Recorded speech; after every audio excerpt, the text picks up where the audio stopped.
Hello everyone and welcome to another Smart Arts Weekly Challenge video. My name is Jake and today I will be doing the very first challenge prompt for this month, that word being dreams. Now I have been pretty tired lately, so a dream sounds great right about now. So let's get into this painting. So coming into this piece with the word dream being in mind, I knew I wanted to do something with the words being in a thought bubble. You know, the fluffy clouds that show the inner monologue of someone in a comic strip? I thought this would be a really fun idea, so I started out with making the cloud and making it really hard on the edges and then slowly fluffing it out towards the middle of the cloud. I know I said this in the last video, but these pens work great for anyone who wants to make some decent lettering. Even if you normally aren't the best with lettering, like myself, I normally look like I am a 4-year-old who wrote something, so having these pens make things much easier. But I'm going to be quiet and I will let you guys enjoy this last bit, and I will see you guys at the end with the final results.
Alright everyone, that is it.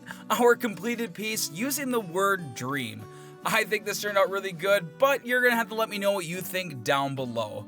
Now don't forget about the other weekly challenge prompts. If you don't know where they are, check your brochure. They're going to be right down in the bottom corner here. And make sure you subscribe with notifications on so you don't miss videos like this one where I try to tackle these challenges myself.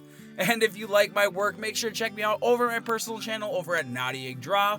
The link is going to be down in the description. But that is all for today, everyone, and I will see you guys in the next video. Bye!